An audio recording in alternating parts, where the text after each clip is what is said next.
You've always been told you're smart, that you think faster, see farther, and understand more than others. But here's the truth no one tells you. Intelligence doesn't make life easier. It can trap you. Because the more you know, the more you see what can go wrong.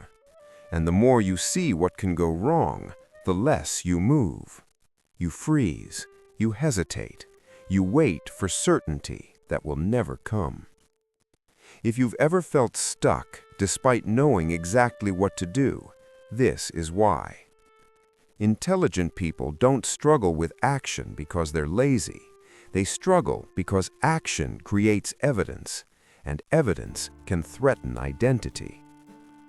If you were praised for being smart, something subtle happened early on. Your worth attached itself to precision, to being right, to anticipating outcomes before they happened. You weren't rewarded for courage, you were rewarded for accuracy, for avoiding mistakes, for not embarrassing yourself. And slowly, being the smart one stopped being a compliment. It became a role you had to maintain.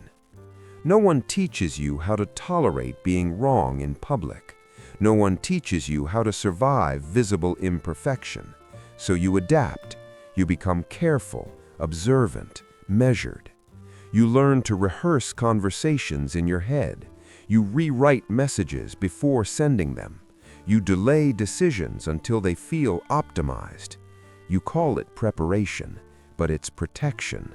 Because when your identity is built on intelligence, mistakes don't feel like behavior errors. They feel like exposure. Intelligent people don't fear failure in private. They fear the moment someone sees them fail. The moment the smart one hesitates, misses something obvious, says something imperfect. Because the second that happens, the identity cracks. So instead of acting, you analyze.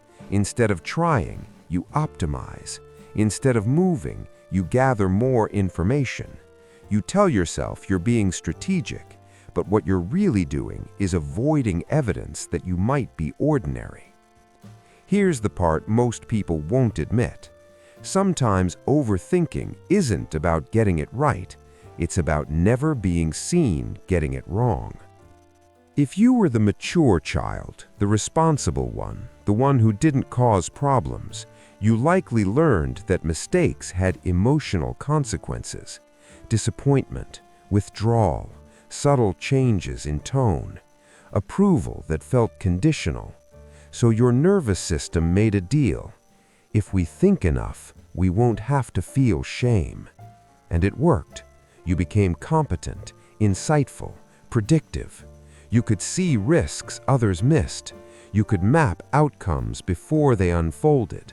You became the advisor, the strategist, the calm one. But when it was your turn to act, to start the project, to send the message, to confess the feeling, to take the risk, you stalled. Not because you didn't know what to do, but because action removes control over perception.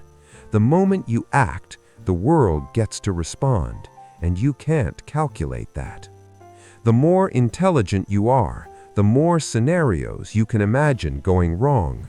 Your brain becomes exceptional at spotting flaws, but it becomes intolerant of uncertainty, and action is uncertainty embodied. So you wait for clarity, for confidence, for certainty, and certainty never comes. Because certainty isn't what you're actually looking for. You're looking for immunity. Immunity from embarrassment, from misjudgment, from looking less intelligent than people expect you to be. But here's the shift. Being seen trying is not the same as being seen failing.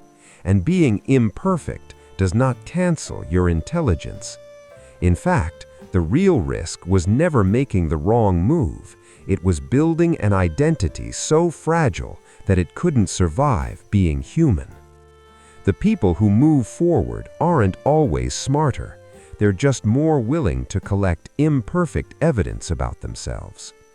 If you were praised for being smart but never taught how to be brave, your growth won't come from thinking more. It will come from letting yourself be seen mid-attempt, mid-uncertain, mid-imperfect. Because intelligence was never meant to be armor, and action was never the enemy. Exposure was. And until you separate your identity from being the smart one, you will keep choosing analysis over momentum. That's not a productivity issue. That's an identity structure. And identity structures don't change with motivation. They change with courage.